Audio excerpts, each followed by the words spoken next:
I needed that hymn this week. With thanks unto the end, I will sing. It's been quite a week in my house, highs and lows. It started with my wife having a port put into her chest for chemo treatment that'll start this week. It's not life-threatening, but it's not nothing.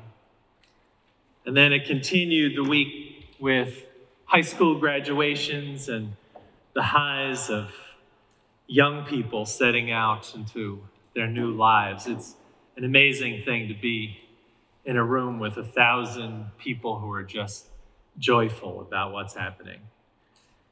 And then last night I got food poisoning. So this sermon is brought to you between bouts of dealing with that. The ups and the downs. Some say it's life. But it raised a question for me, and it's something I've been wrestling with these last few weeks, and that is this all good? Is all of what we experience good? Some people say that God is good, and that the goodness of God is present in all tragedy and all joy, and I start to wonder about that sometimes. I have questions about that, but my question today for you is, what is good? A question that's probably been asked for all of human existence. It precedes human development. I have an imagination that in a cave, a child gnawing on a mastodon leg asks her mom, "Is this good?" And the mother says, "Stop asking questions." "But is this good?" Okay, you put down your eye rock and get outside and go play. I imagine that 35,000 years ago, early human beings started to ask this question. Their experience of the world, in a sense, more immediate than ours. They didn't know all of what we knew. But their basic experience of the world must have been something like, is this good or is this not good? To build nation states and towns and cities, we had to measure goodness. It was a core question for the evolution of humanity. We had to find ways to qualify life, to create foundations of philosophy and governance and society that could hold together. And based on this ancient question, what is good and what is right? In the midst of all this, the world of faith and religion was formed to answer the same question and direct it in our behavior. It was another organizing principle like governance and finance and all other aspects of society. Religion was there to start to formulate our moral values. And it started with the question, what is good?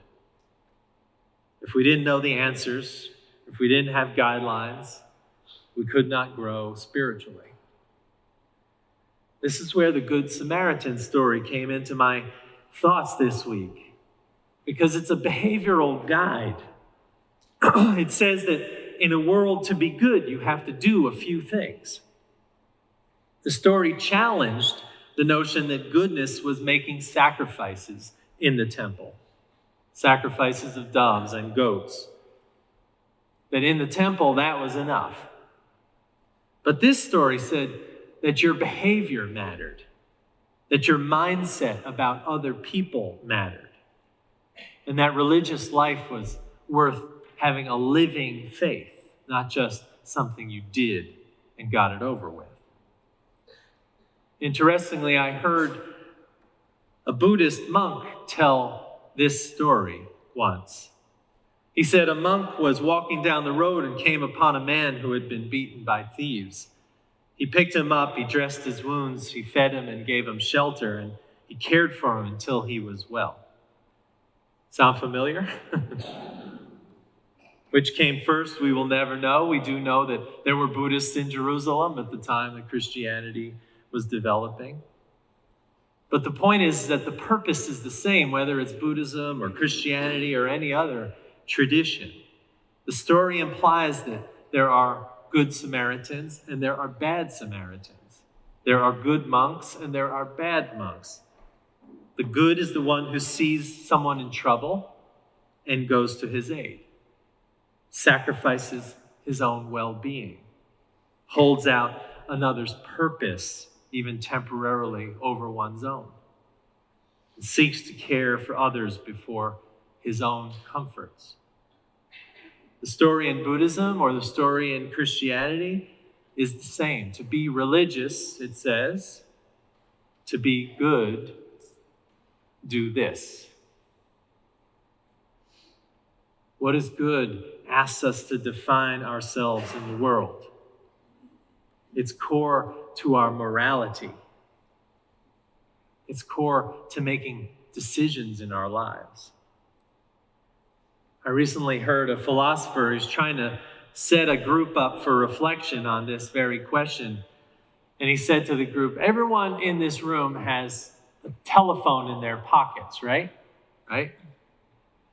An Android or an iPhone. So he said, so let's take a vote. Who's got an Android phone? Let's see that right there. And who's got an iPhone? Wow. Unitarians really love iPhones, I guess. This sermon sponsored by Apple. And then he said, how about a moral question?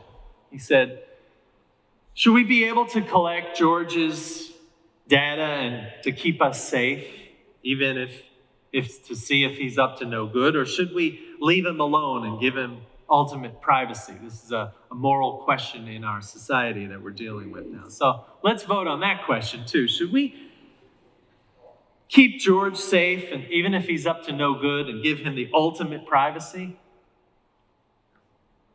Yes? Or should we be able to access his data and to keep the rest of us safe? Yeah, you guys aren't voting as much as you are on your iPhones. See, that's actually a problem, that we can't delve into the moral. We can't even understand what the good is, right? We know what is good in our pockets, but when we start to delve into what is good for society, it becomes stickier situations. It becomes harder to develop the answers. And that's okay. That's what philosophy and religion have been trying to do. That's what the Good Samaritan story was trying to talk to their people when that story was developed about. In philosophy, the question is core to human life. What is good? And I'm stuck on two different philosophers in this. I love Kant's answer and I love John Stuart Mill's answer. Mill says the good is measured in consequences. He is utilitarian. What are the results of our actions? Only the results matter, Mill said. While Kant said he was more interested in whether we could create a supreme law that we could regard our action with. So Kant loved the Good Samaritan. He established that the supreme law or the supreme rule was to take into account another's needs, sometimes before our own. And for Kant, that was a supreme law that then we should act on in every circumstance. To literally or figuratively scoop up the injured and the hopeless off the side of the road. For Kant, we should always do this. For Mill, it was less clear. Mostly the Samaritan story doesn't give us the consequences of the actions.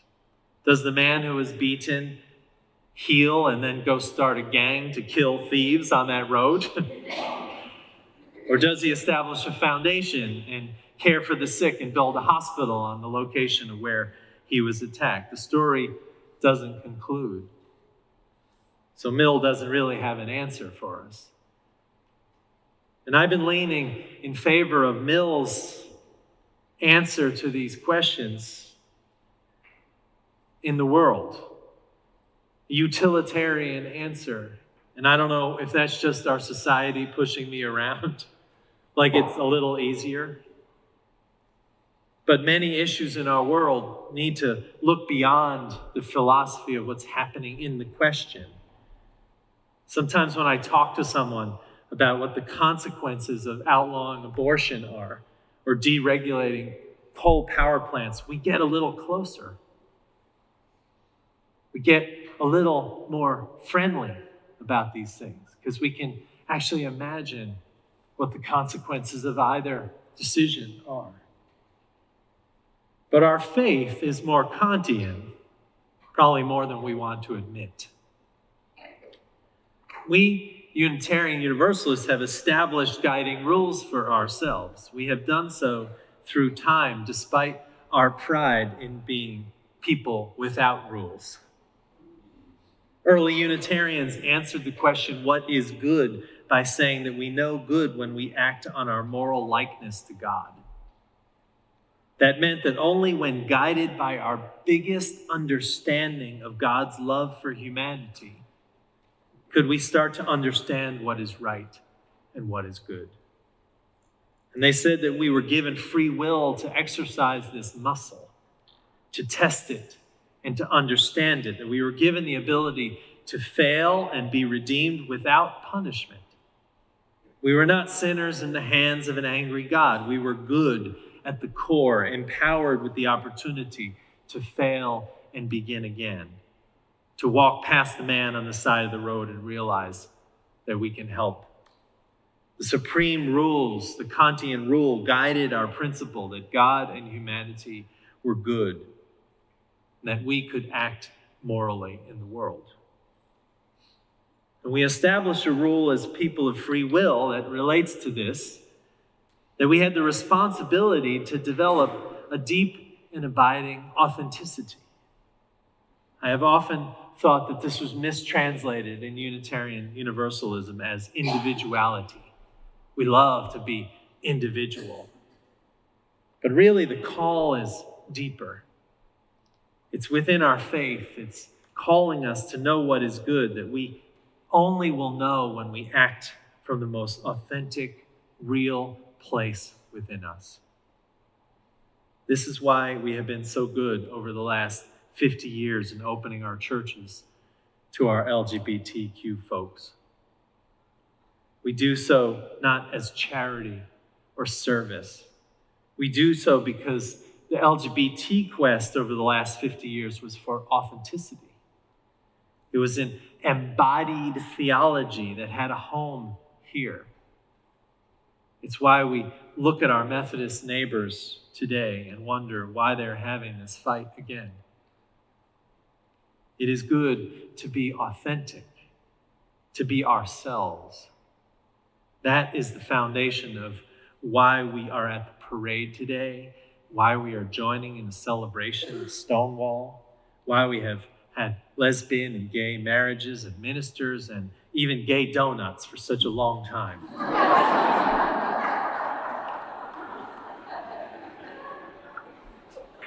Because, oh, my stomach hurts when I say that.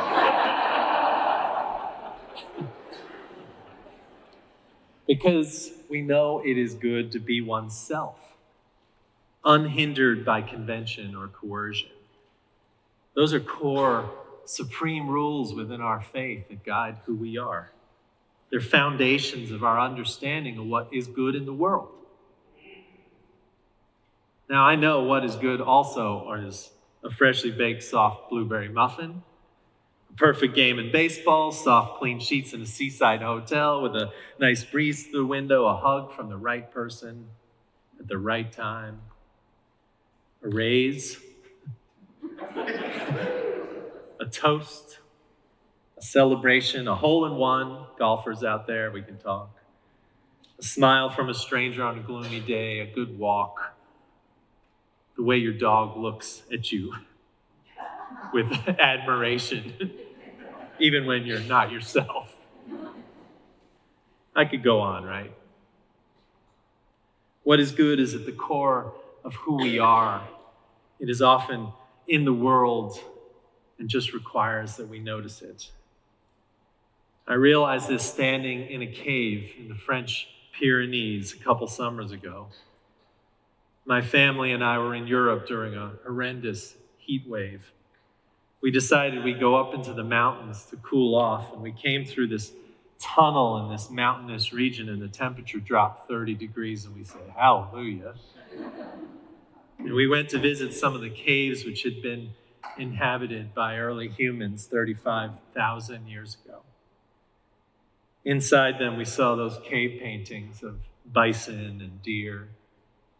And then the archaeologists led us over to a wall in an out-of-the-way spot where they had found a human handprint. It was special in that this human who lived all these years ago went out of their way to not only put their mark in that cave, but to develop a way to spray paint around their hand, not just paint the hand and place it on the wall. It was sort of a relief shadow of this ancient hand. I may or may not have broke out into tears when I saw that. To me, it was a message from the ancients, a connection back that said in no words at all, life is good. I am here, becoming aware of myself. And if you see this, you will know that life is good also. Life is good. May we have it abundantly, the sage said. May it be so. Amen.